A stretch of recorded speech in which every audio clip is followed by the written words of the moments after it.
What's going on there, everyone? Well, headline from the Pluralist this morning. Scientists want to end conservative taboo against cannibalism to fight climate change. You know, the last time I checked, cannibalism, or being kind of against it, isn't a conservative opinion. It's kind of a blanket opinion that cannibalism shouldn't be done for many different reasons. Yes, there are plenty of religious reasons, but there are also just moral it's nasty. It's nasty. I don't care who you are. Why? Why would you eat human flesh when there's meat of all kinds of other things? Well, let's get into the story. It's a rather long story. Swedish behavioral scientist Magnus Söderlund said last week that humans must awaken to the idea of eating human flesh as a way to combat the effects of climate change. Can I say that progressives are going way too far on this one? Way too far. Söderlund, a researcher at the Stockholm School of Economics, advanced the idea of eating people after they died Tuesday on Sweden's TV4. He had earlier in the week held a seminar on the subject at a Gastro Summit fair in Stockholm. According to Söderlund, the climate change makes food sources increasingly scarce. People will have to learn to eat things that are now considered disgusting, including pets, insects, and most of all human flesh, the Epoch Times reported. Well, people already do eat pets in certain parts of what we consider pets. In Asia, you know, they grow specific dogs and stuff for food. I don't see too much of a harm, no foul. I mean, no harm, no foul, you know? Just because over here we don't do it doesn't mean over there they can't do it. They are an animal. Insects are one of the most popular protein sources, I believe, on the planet, if I remember correctly. And the human flesh, no. A promotion for this, or for his September 2nd through the 3rd talk read, is cannibalism the solution to food sustainability in the future? Does Generation Z have the answers to our food challenges? Can consumers be tricked into making the right decisions? At the Gastro Summit, you will get some answers to these questions and also partake in the latest scientific findings and get to meet the leading experts. Söderlund, who is also a marketing strategist, told the audience that the main impediment to his proposal is the ancient taboo against cannibalism.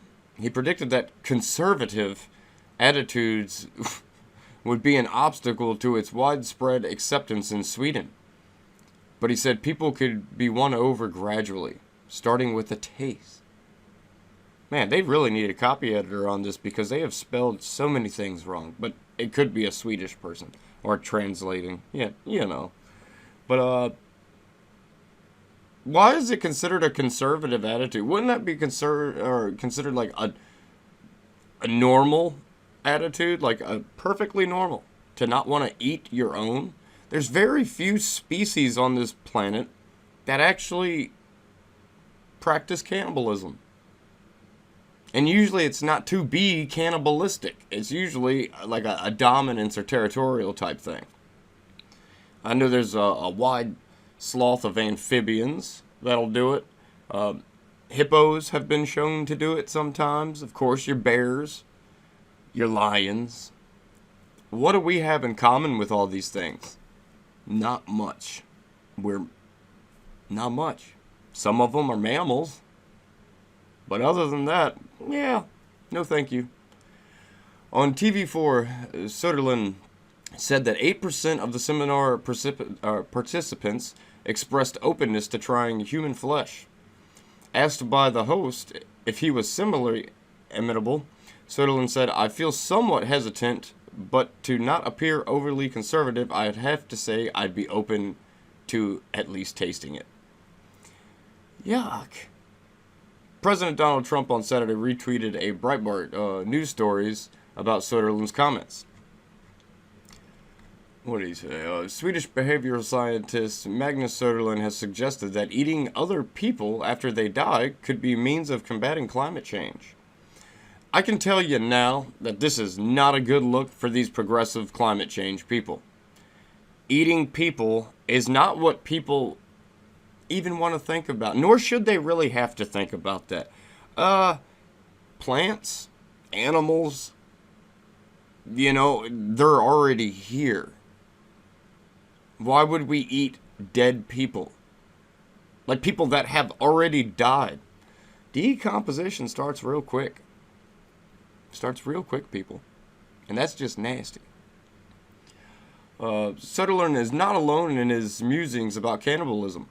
Last year, British scientist and atheism advocate Richard Dawkins suggested on Twitter that lab-grown meat might enable humanity to overcome our taboo against cannibalism.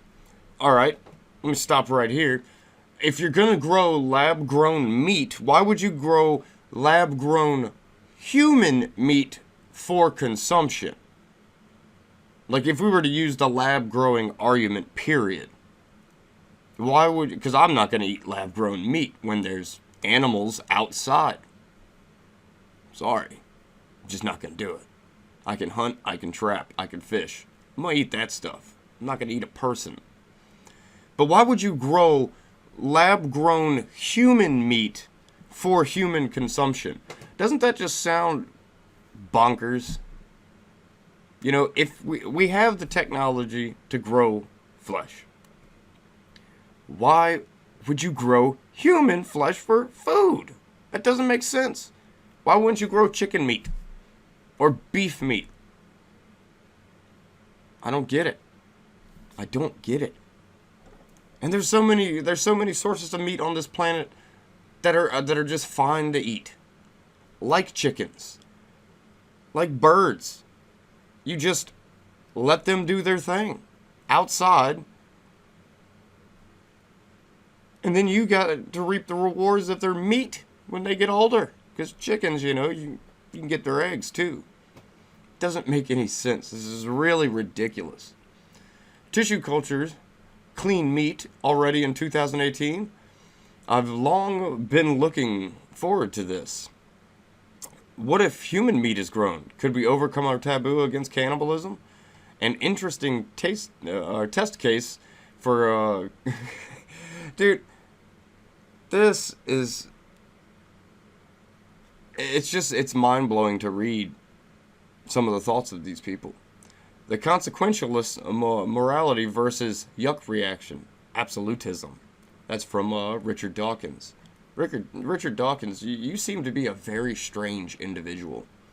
Last month, British psychologist Jared Piazza and Neil McLatchy wrote in Newsweek that cannibalism is practiced by some animals, including mammals, and was part of some human cultures.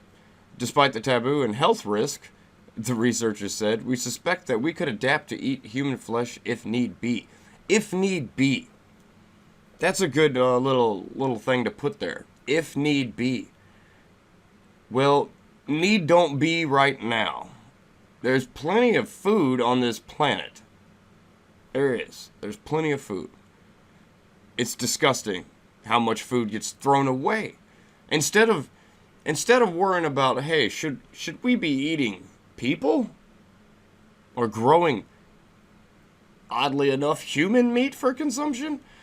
Or should we be trying to figure out better preservation techniques? Because I don't know how many times you've walked past like a supermarket and see their dumpsters are just loaded with stuff they've had to throw away because either it's out of date or it's just gone bad sitting there. Why don't we figure out how to, instead of let stuff go to its like worst, to where it starts decomposing or whatever, or rotting, why don't we start trying to either, preserve it, for we could send it to people that need more food, or something. There's obviously better answers than cannibalism, people. Obviously better answers than cannibalism. Like I said, the amount of food uneaten, and half of it's still, honestly, still really good. the amount of this food that is thrown away just here in America could probably feed a third world nation. I'm not even kidding. There's documentaries on Netflix, if you so choose to go on Netflix. But if you go to Netflix, check out Dave Chappelle's new comedy special. It's gold. It is gold. I would say it's platinum. It is amazing. But, yeah, this is ridiculous. Meanwhile, in May, Washington became the first state to legalize the composting of human bodies in the name of fighting climate change. The composting of human bodies. Don't we already do that when we bury people?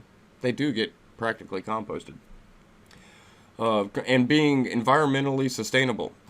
Governor Jay Inslee signed the law in May before he aborted his Democratic presidential bid centered on the issue of climate change. During CNN's 7-hour torturous event on climate change debate on Wednesday, the number of Democratic presidential candidates issued dire warnings about climate change. Several proposed multi-trillion-dollar plans to achieve net zero carbon emissions in the coming decades. More than half endorsed taxes or fees on such pollution.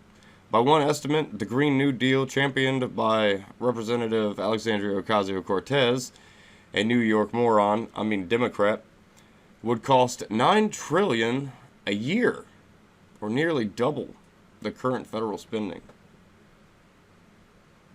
Which shows that is completely unfeasible because our national debt is out of control. Out of control. That's one thing.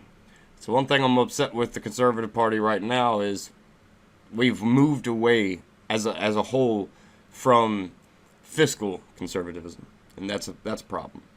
But back to the story. Cannibalism. Should we do it or not? I think no.